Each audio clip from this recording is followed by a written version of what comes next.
Question number 15 कहता है a train starts from rest and moves with a constant acceleration of 2 metre per second square for half a minute.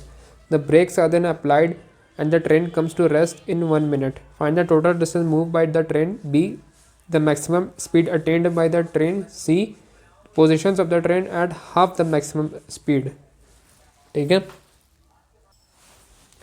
तो question number 15 कहता है कि एक train है, ठीक है, वो किसी पॉइंट से स्टार्ट होता है, मान लेते हैं वो पॉइंट ए है, ठीक है, वो पॉइंट से स्टार्ट होता है और उसका इनिशियल वेलोसिटी कुछ नहीं दिया, इसका मतलब वो इनिशियल वेलोसिटी 0 मीटर पर सेकेंड है, ठीक है, और कहता है कि वो एक कांस्टेंट एक्सेलरेशन, ठीक है, एक कांस्टेंट एक्सेलरेशन जिसका वैल्यू है 2 मीटर पर सेकेंड स्क्वायर, इसका वैल्यू है 2 मीटर पर सेकेंड स्क्वायर से मूव करता है, ठीक है, एक मैक्सिमम वेलोसिटी अटेन करता है, मान लेते हैं वो v है, जो कि इसका वैल्यू नहीं दिया हुआ है क्वेश्चन में, ठीक है, और उसके बाद कहता है कि फिर वो आधे मिनट तक यानी 30 सेकेंड्स के लिए वो इतना मूव करता है, ठीक है, और मान लेते हैं वो पॉइंट बी तक पहुँचता है. अब पॉइंट बी पे पहुंचने के बाद क्या होता है कि वो उसने ब्रेक अप्लाई कर दिया होता है, ठीक है. अब ब्रेक अप्लाई करने के बाद उसका डिसेलरेशन होता है, ब्रेक अप्लाई करने के बाद उसका डिसेलरेशन होता है और वो उसको डिसेलरेट होते होते उसको स्टॉप होने में वो कुछ डिस्टेंस कवर कर लेता है, मान लेते हैं वो सी पॉइंट पर आके रुकता है, ठीक है, और उसको ब्रेक लगा के उसको स्टॉप होने में 1 मिनट का वक्त लगता है, यानी 60 सेकेंड्स का टाइम पीरियड लग जाता है, ठीक है. और देख लेते हैं बी से सी के बीच में डिसेलरेशन का वैल्यू दिया है कि नहीं, ठीक है, तो बी से सी के बीच में डिसेलरेशन का वैल्यू नहीं दिया है,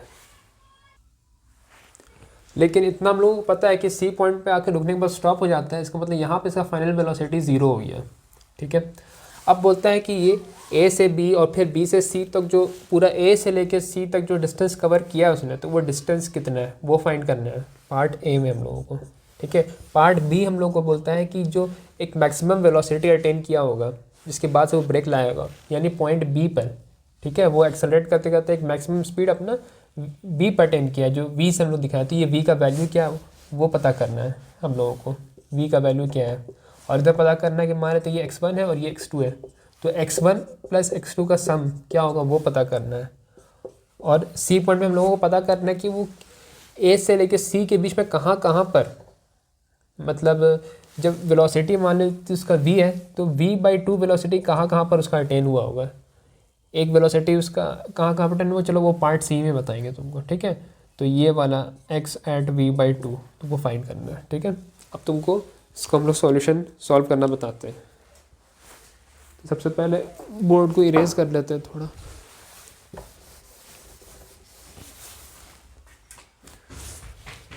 अब देखो पार्ट ए को सॉल्व करने के लिए, ठीक है, हम लोग को x1 पहले निकाल लेते हैं, फिर x2 निकाल लेंगे, ठीक है. अब x1 कैसे निकालें, हम लोग अगर सेकेंड मोशन का सेकेंड इक्वेशन लगाएं जो कि होता है x1 = ut plus half at square, ठीक है, ये इक्वेशन लगाते हैं. तो x1 का वैल्यू यहाँ से निकालेंगे, u का वैल्यू 0 है प्लस 1/2, a का वैल्यू 2 दिया हुआ है और t दिया हुआ 30 सेकेंड, तो 30 × 30 कर दिए तो कट गया, ये बन गया 900 मीटर. तो x1 का वैल्यू 900 मीटर आ रहा है हम लोग के पास, ठीक है. ठीक उसी तरीके से अब हम लोग x2 का वैल्यू फाइंड करेंगे, ठीक है.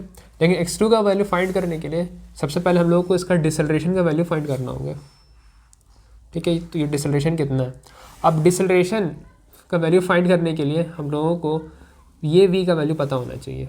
तो हम लोग सबसे पहले ये v का वैल्यू भी फाइंड कर लेते हैं. वो कैसे फाइंड करेंगे, हम लोग इक्वेशन ऑफ मोशन का फर्स्ट इक्वेशन लगाएंगे जो कि होता है v = u प्लस at, ठीक है. अब v का वैल्यू तो हम लोगों को नहीं पता है, लेकिन u का वैल्यू पता है, वो 0 है, ठीक है, और a का वैल्यू 2 है और टाइम पीरियड है 30 सेकेंड्स, तो ये हो गया 60 मीटर पर सेकेंड. तो इसका वैल्यू निकल गया, ये है 60 मीटर पर सेकेंड, ठीक है. अब हम लोग को इस केस में बी से सी के केस में ये वेलोसिटी पता है, ये ऐड करेगा अब हम लोग के लिए इनिशियल वेलोसिटी की तरह, और फाइनल वेलोसिटी का वैल्यू हम लोग को पता है, टाइम पता है. तो हम लोग इस केस में इक्वेशन ऑफ मोशन का फर्स्ट इक्वेशन लगाएं जो कि है v' = v प्लस at, इसको भी a' मान लेते हैं, इसको भी t' मान लेते हैं. अब सब चीज़ चेंज हो जाएगा ना, तो बेसिकली हम लोग ये वाला इक्वेशन लगाएं v = u प्लस at.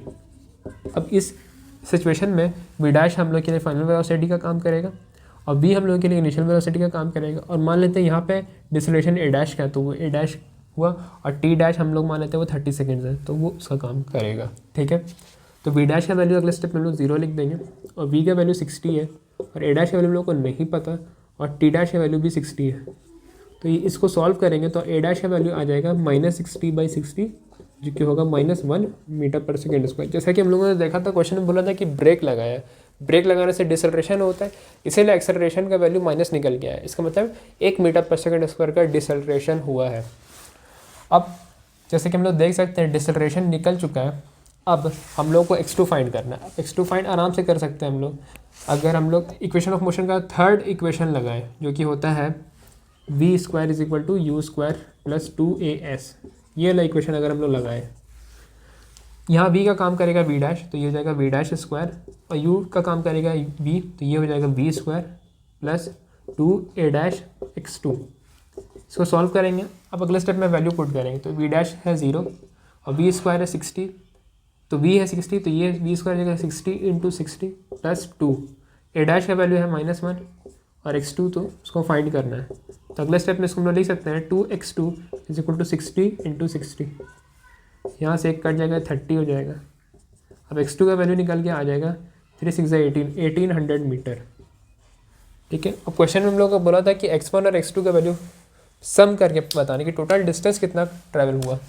तो ये हो जाएगा 900, क्योंकि यहाँ से निकल कर आया था कहीं पे, ये देखें ये 900 और ये 1800, ये दोनों को ऐड कर देंगे हम लोग।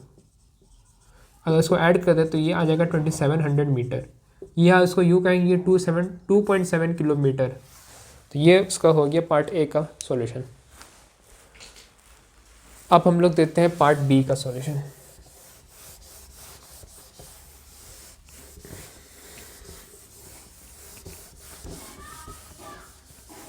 पार्ट बी भी हम लोगों ने पहले ही कैलकुलेट कर लिया, क्योंकि पार्ट बी में पूछा गया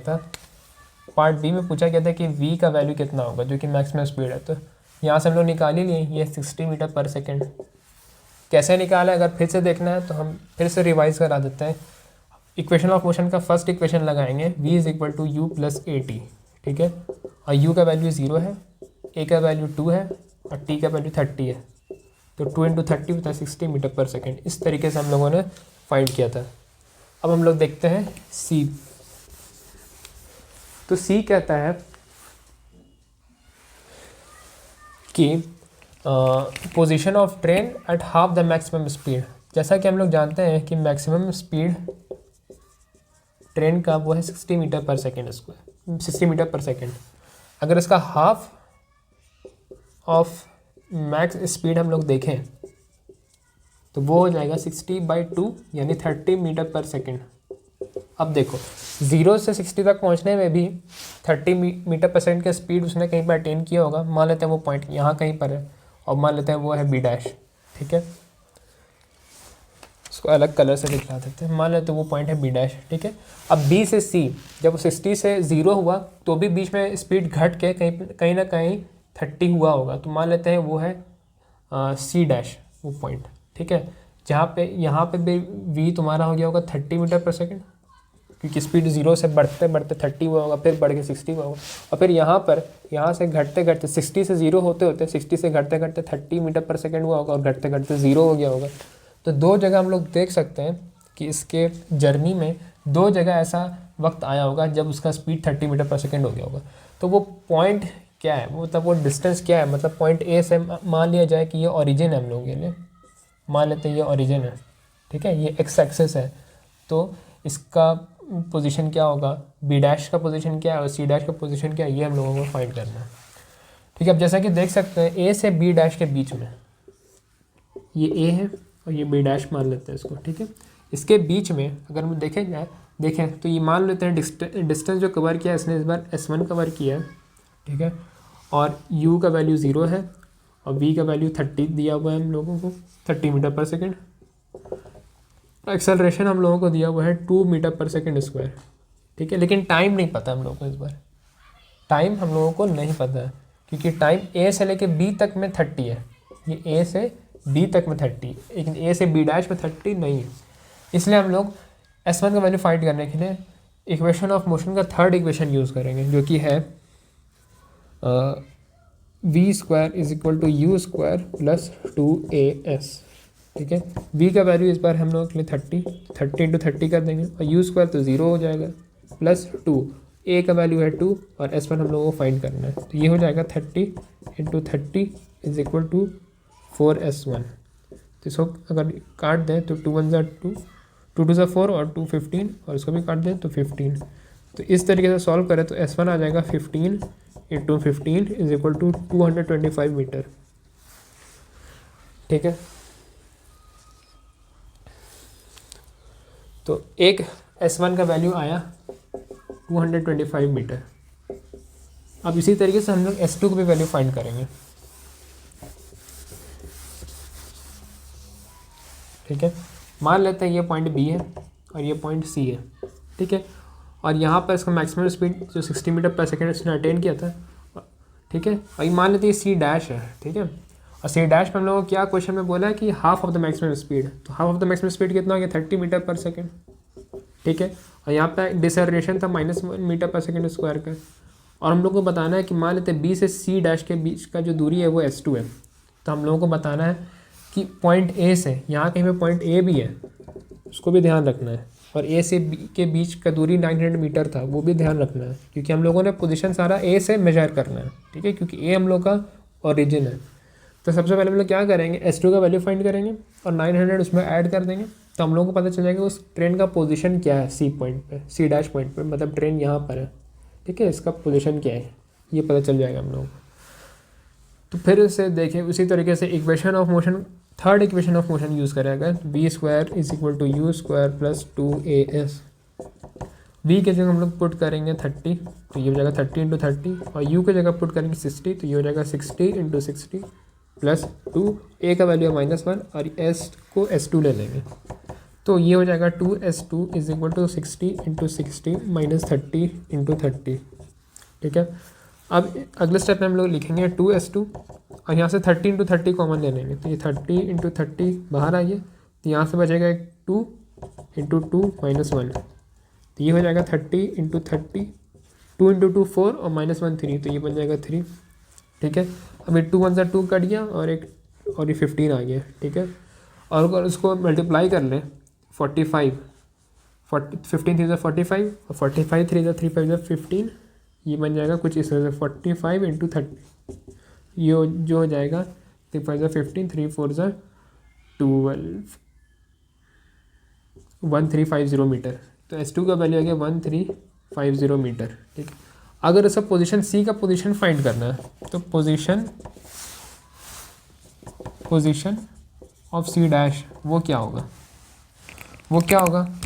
वो होगा 900 प्लस 1350 मीटर।